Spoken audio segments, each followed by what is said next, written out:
There is a Japanese proverb that says, "Death is as light as a feather, but duty is as heavy as a mountain." I want to show you how, when you fulfill your duties in life, when you complete your obligations, it is a central path to your happiness.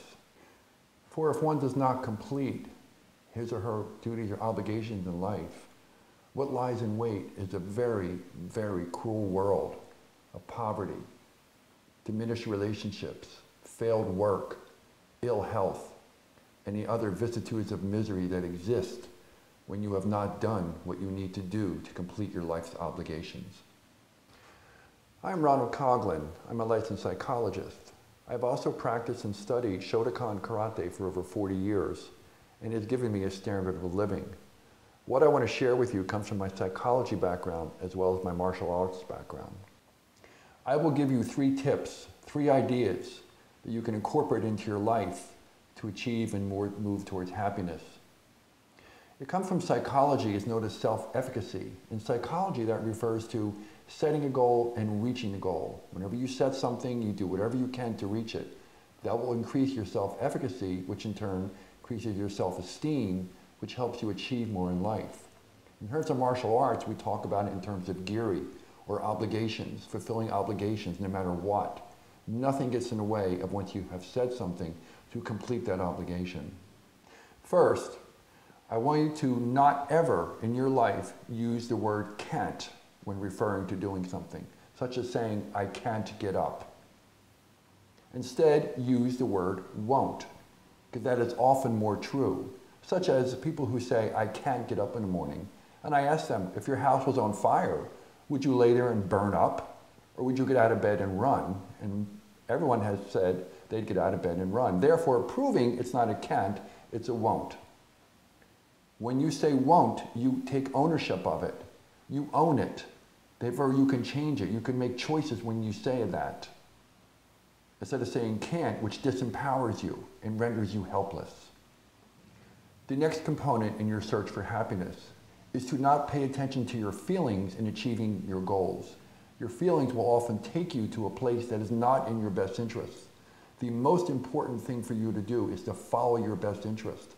Feelings will often take you in the wrong direction, such as if I have a root canal scheduled at 2 o'clock, or my friends want me to go to the movies at 2 o'clock. My feelings would say I want to go to the movies, but my best interest is having the root canal to improve my health so I can be there for my loved ones. It is very important to follow your deeper values in life, not your feelings.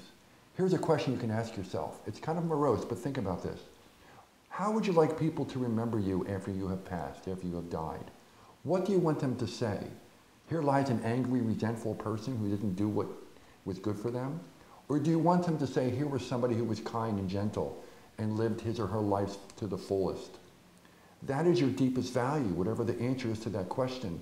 That is your guide in choosing activities, not how you feel. That can often take you in the wrong course. The third component in your search for happiness is never blame your behavior on someone or something else. Blame makes you powerless. It comes from a different portion of the brain over here, where problem solving comes from over here. You need to solve your problems and find solutions. When you blame your problems on other things, you're powerless. You cannot change them. Only when you accept them and say it's mine, when you take ownership, can you get rid of things. For think of this, you cannot get rid of things you don't own. And only by accepting and saying, I did it, it's mine. Freud was right when he said the hardest thing for a human to say is, I did it. Most people blame it on other things. And if you do, you will never solve your problems and you will never move towards happiness. In summary, I want to remind you of the 3 points. Number 1, never say the word I can't, say I won't. Number 2, do not depend on your feelings of wanting or not wanting. Depend on your deeper values of what's important to you. And third, do not blame things on other people or other things, accept ownership. And in pursuit of happiness, you're going to have some suffering. There is hardship, it's not easy. It takes a lot of work. You have to overcome a lot of your own personal comforts. But think about it. The purpose of a knife has to be sharp. It has to cut through things. That's how a knife fulfills its potential. How is a knife made sharp? by using cloth or tissues. No, you use stone or metal, and you grind that metal so the knife can achieve its purpose. Same with people. We cannot achieve our obligations and therefore our pursuit of happiness if we do not have some suffering, some endurance, just as the knife is sharpened with steel. And finally, keep in mind, all of us have made mistakes. I've made my share of mistakes. But just as a child learns to walk, when that child falls, so do we learn to improve our life by the mistakes that we have made.